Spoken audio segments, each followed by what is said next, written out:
Bonjour tout le monde! Alors aujourd'hui, on va faire des chouquettes plus précisément. Donc j'ai préparé une pâte à choux que je viens juste de finir. Je l'ai mis donc, dans une poche avec une douille. Donc là, en l'occurrence, une douille lisse. Et nous allons voir comment pocher des choux, les petits trucs et astuces qui peuvent être pas mal, et puis comment avoir des choux bien gonflés, qui ont bien monté, et qui surtout ne sont pas retombés au moment de la cuisson. Alors c'est parti. Donc bien sûr, première chose pour faire des choux, donc une fois qu'on a fait sa pâte à choux, ça va être de prendre donc, sa plaque de cuisson pour pouvoir réaliser ce dernier. Alors j'insiste, plaque de cuisson. On ne fait pas des choux sur du papier, sur du silicone, etc. C'est pas pratique pour les pocher. C'est même mission un peu impossible. Il faut une plaque qu'on graisse légèrement. Alors moi, j'ai une petite bombe graissante. Je graisse. Et donc, avec mon petit papier, j'enlève l'excédent. Donc ça, toujours sur une plaque. Si vous n'avez pas de plaque, c'est compliqué, mais en théorie, vous avez un four, donc vous avez au moins la plaque, le lèche-frite. Vous le nettoyez bien sûr, si ça ne sert pas qu'à la pâtisserie. Et voilà. Deuxième astuce, pour pocher des choux plus ou moins uniformes, vous allez prendre un petit emporte-pièce rond. Voilà. Moi, c'est ce que je me sers pour faire des petits gâteaux ou autres. La farine, et puis vous allez tremper dedans et vous allez faire vos marques. Alors là, je me suis un peu ratée, hein, j'en ai mis un peu trop, bien sûr.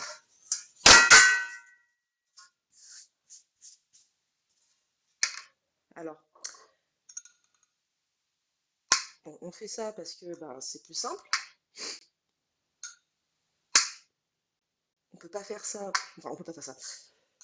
Par exemple, si vous faites des macarons, vous allez me dire, ah bah tiens, c'est génial, sauf que nous, on peut pas faire ça, mais quand on fait des macarons, là, pour le coup, on peut le faire sur une feuille, pas sur une plaque graissée.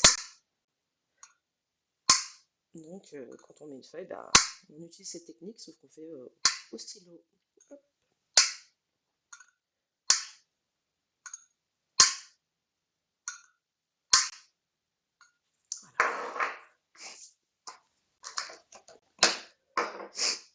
Et maintenant, on prend notre poche à douille.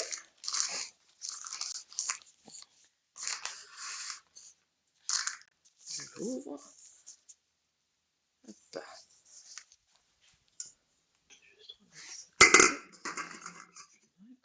Donc, on poche au-dessus, à la verticale et à la hauteur en théorie du chou. Alors je dis bien en théorie, c'est pas toujours évident parce qu'une pâte à choux c'est assez liquide. Et on se met dessus, et hop, quand on a fini, hop.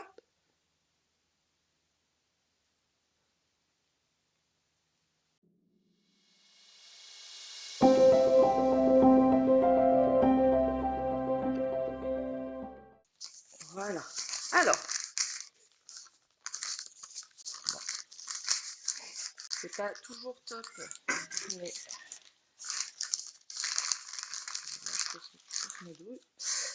hop, on rectifie.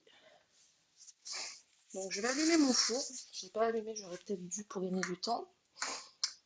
Je le mets, me concernant en chaleur tournante, à 170. Je vais le cuire pendant 20-25 minutes. Fin de cuisson, j'ouvrirai la porte du four, pas avant, pour laisser s'échapper l'air et l'humidité, mais pas avant. Si j'ouvre avant, les choux risquent de retomber, donc il faut quand même qu'ils aient cuit.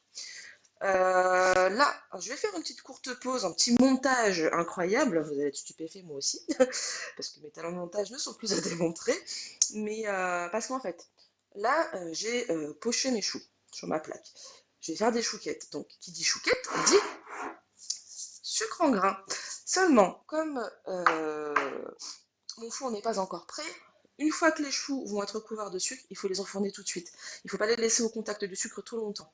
Donc là, en l'occurrence, vu que j'ai pas encore allumé mon four tout de suite, ce que je vais faire, je vais mettre cette plaque juste de côté. J'ai une deuxième plaque que je vais également graisser, sur laquelle je vais dresser des choux. Et quand mon four aura fini de préchauffer et qui sera donc prêt à enfourner, à ce moment-là et seulement à ce moment-là, je vous retrouve et on s'occupe de mettre donc les grains de sucre sur les choux. Allez, à tout de suite. Donc, ben voilà, mon four a fini de préchauffer. On va s'occuper maintenant de mettre les grains de sucre sur mes petites chouquettes à venir. Alors, j'ai mis un papier sulfurisé en dessous. Vous vous demandez peut-être pourquoi.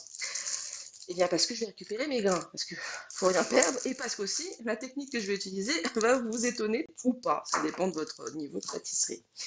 Donc, je prends mes grains et je les mets sur mes chouquettes. Là, vous vous dites, oh là là, mais qu'est-ce que tu fais? Eh bien, c'est pas grave, c'est tout à fait normal. Hop.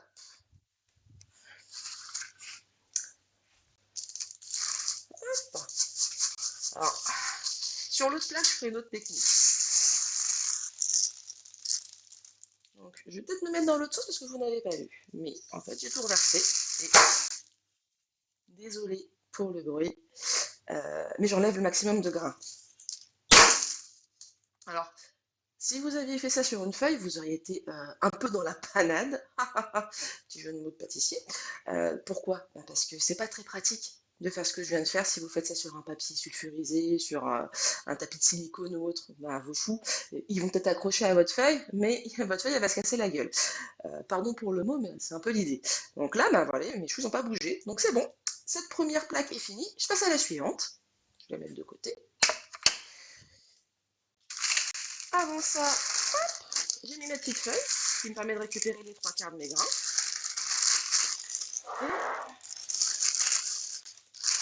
Et je les remets dans ma boîte.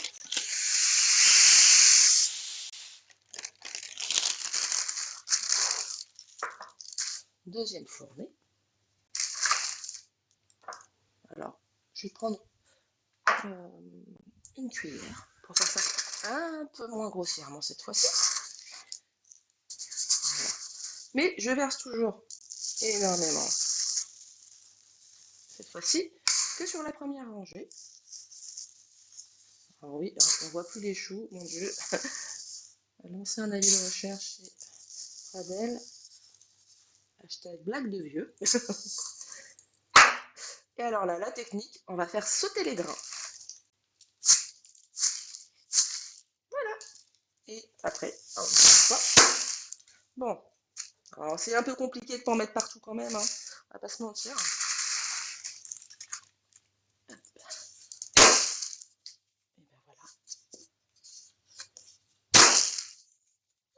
Et voilà, une deuxième plaque. Maintenant, je vais enfourner tout ça. Donc, 170 chaleur tournante dans mon four électrique pendant 20-25 minutes. Au bout d'une vingtaine de minutes, selon la progression et la montée de mes choux, je vais ouvrir la porte une première fois pour faire sortir l'humidité et je vais refermer aussitôt. Surtout, surtout, surtout, on n'ouvre pas la porte de son four dans les 20 premières minutes, jamais, sinon il retombe. Voilà, et ben on se retrouve après avec le résultat. À tout de suite.